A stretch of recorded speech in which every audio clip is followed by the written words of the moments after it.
Hello, and welcome to the Oakland Right. My name is Jim Teenel, and this program series is about those people that make a difference in our community, our state, and our nation. Today's guest is attorney Rebecca Kiessling. Rebecca, welcome to the show. Thank you. It is a real privilege for me to have you here. I'm both excited and a little nervous. This, I believe, is going to be a very sensitive show. And we're going to talk about issues that brings tears to my eyes when I was planning for it. And I'm sure it's going to bring tears to the eyes of some of the people who watch. Let's start, though, with a little bit about you from the very beginning. I understand you were adopted. Why don't you tell us a little bit about that process, when you were adopted, how old you were, and how that made you feel as you were growing up? Well, I was adopted nearly from birth. And like many adoptees, for years I dreamed of being able to meet my birth mother.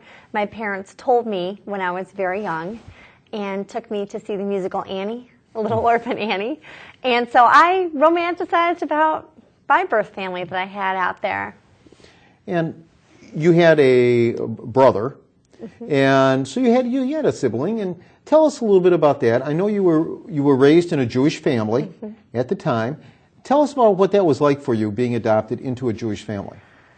Well, I struggled with issues of value and identity. I knew that the Jewish people were, the chosen people, and I felt for my family who lost loved ones in the Holocaust, but it didn't resonate to me that those were my people. And so I thought that, my people are out there and I would like to meet them. And I thought that would help bring meaning to my own life. We're going to talk about a lot of things here. One of them is adoption. But you used the word chosen people for the Jewish people. One of the nice things that I've heard people say about being adopted is, some people had no choice who their children were. The people who are adopted, the parents actually made the decision to go out and get them. They worked hard for that, and they did it. So in a way, people who are adopted are the chosen people. They're the people of God, aren't they? Except that my parents' story was a lot like a lot of other parents' stories, that they had tried and tried for years and years and couldn't get pregnant, and so then they chose to adopt. And the way I took it was that I was second best last resort. If they could have had children biologically, they would have.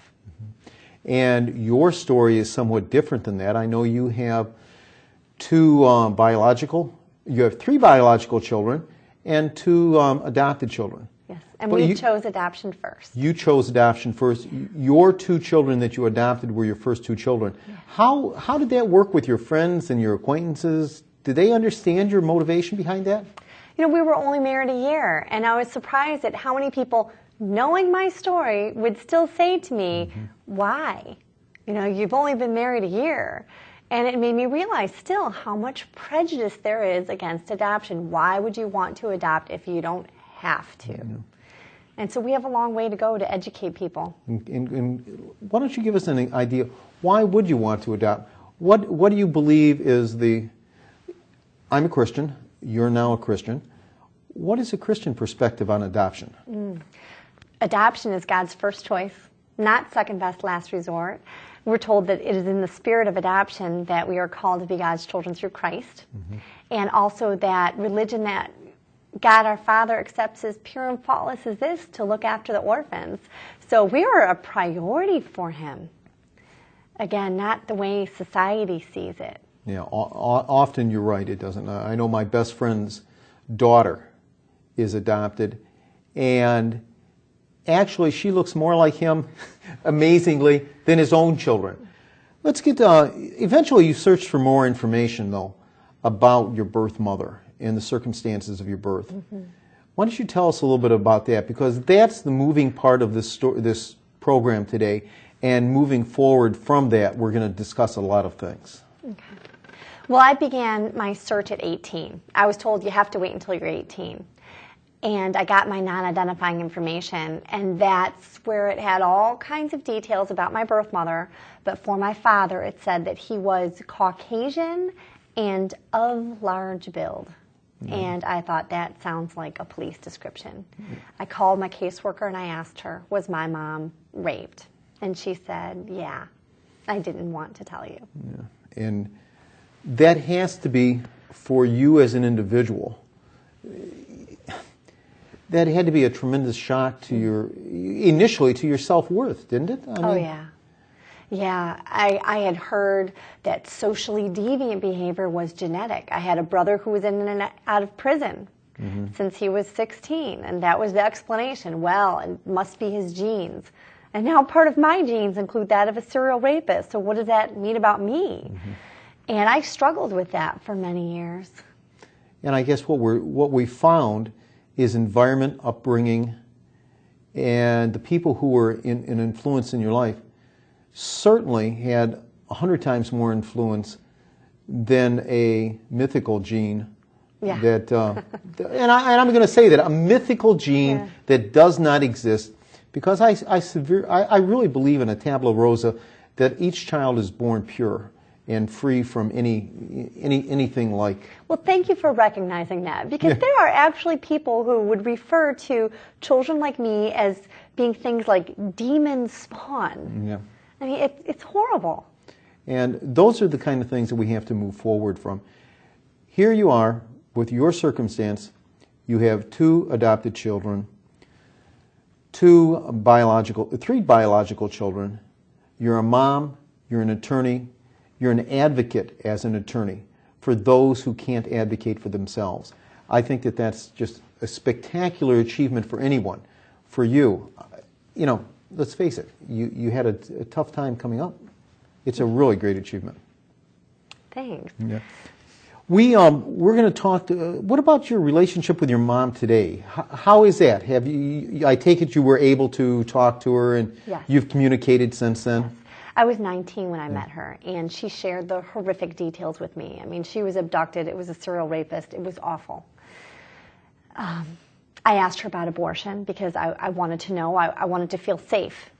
And she told me that if it had been legal in Michigan at the time, that she would have aborted me. And then I later learned from her that she actually went to 2 back alley abortionists, and I was almost aborted.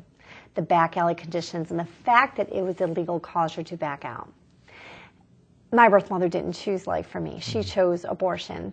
But pro-life advocates chose life for me without even knowing of my existence. Who you were, and they chose life without excuse. We have a new president. This president is about change.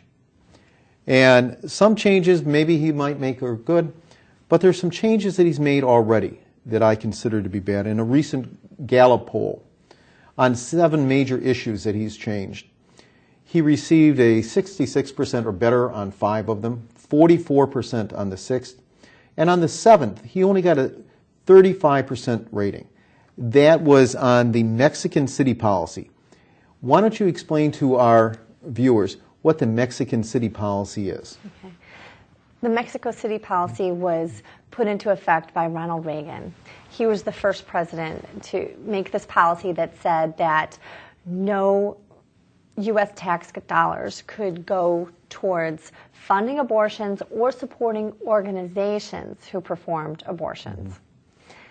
And Bill Clinton's first act in office was to overturn that, and then George Bush brought the policy back, and now Barack Obama has overturned it again. I think that's shocking that a president would spend United States tax dollar money in order to fund abortions in foreign lands.